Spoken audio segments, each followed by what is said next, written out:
Niatmu itu bukan sekadar rukun pertama untuk memulakan wuduk, tetapi ia adalah detik untuk engkau memperbaharui semula sumpah alastu yang pernah engkau ikrarkan di alam roh. Imam Al-Ghazali memberi isyarat bahawa niat adalah saat hati itu terjaga daripada selain Allah. Di sisi makrifat, berniat itu bermaksud engkau sedang menyembelih kewujudan dirimu. Engkau mengaku bahawa engkau tidak punya daya, tidak punya kehendak, malah tidak punya wujud, melainkan dengan iradat Allah. Niatlah dengan rasa seolah-olah engkau sedang meninggalkan dunia, masuk ke dalam liang lahat kehambaan, sebelum engkau layak berdiri di hadapan Sang Pencipta. Apabila air menyentuh mukamu, sedarilah itu bukan sekadar basuhan kulit. Muka adalah takhta ego manusia. Disitulah tempat engkau merasa mulia, merasa cantik, dan merasa hebat.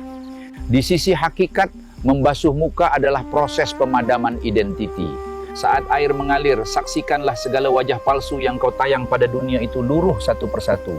Luruhkan rasa alimmu, luruhkan rasa banggamu, luruhkan rasa lebih suci daripada saudaramu.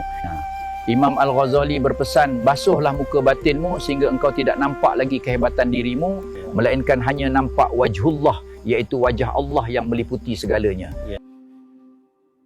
Ketahuilah, apabila engkau meratakan air ke tangan hingga melewati siku, engkau sedang menyucikan batinmu daripada rahsia sandaran makhluk. Apa itu sandaran makhluk? Ia adalah saat hatimu merasa tenang kerana adanya harta, merasa kuat kerana adanya pangkat, dan merasa selamat kerana adanya bantuan manusia. Mengapa hingga ke siku? Kerana siku adalah sendi kekuatan bagi segala ikhtiar lahiriahmu. Imam Al-Ghazali dalam Ihya Ulumuddin memberi isyarat bahawa membasuh tangan adalah simbol pembersihan daripada dosa rasa memiliki. Manakala Syekh Ibn Arabi dalam Al-Futuhat Al-Makkiyah menegaskan, inilah saat engkau wajib mencuci tangan daripada mendakwa adanya kekuatan diri. Engkau membasuh siku untuk melumpuhkan rasa bangga terhadap ikhtiarmu, agar engkau sedar bahawa segala urusanmu tidak bersandar pada tulang empat keratmu, tetapi mutlak pada kudrat Allah.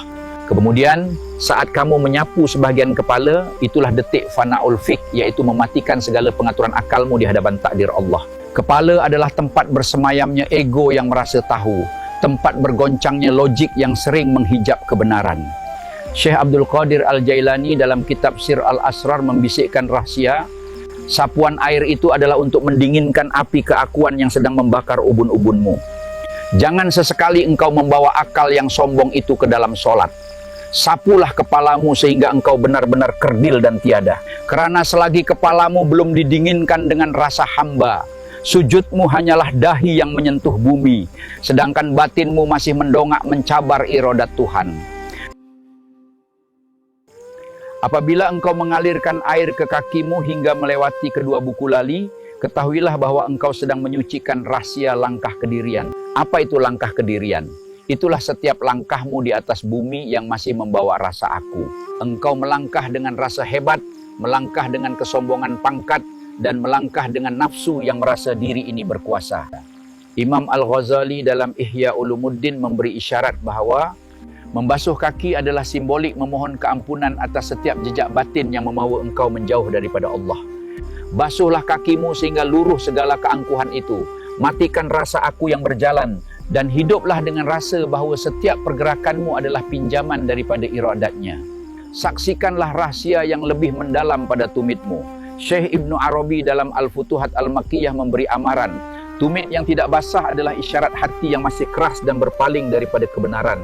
Jangan engkau membasuh dengan tergesa-gesa. Sempurnakanlah celahan jarimu, kerana setiap celah itu adalah simbol kepada niat-niat yang tersembunyi.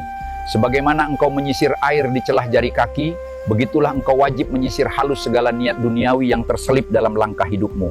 Ketahuilah, keteguhan kakimu saat melintasi jambatan sirat di akhirat nanti bergantung kepada sejauh mana kakimu suci daripada daki-daki maksiat dan debu-debu keakuan di dunia ini. Akhir sekali, laksanakanlah tertib, kerana Allah itu Al-Hakim yang meletakkan sesuatu pada tempatnya.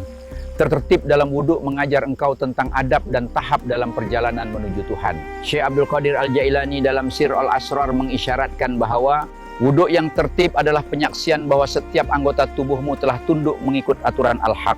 Apabila seluruh anggotamu sudah suci, maka matilah keakuanmu dan bangkitlah ruhmu untuk menghadap. Engkau kini tidak lagi berdiri dengan kakimu, tetapi engkau berdiri dengan rahmatnya.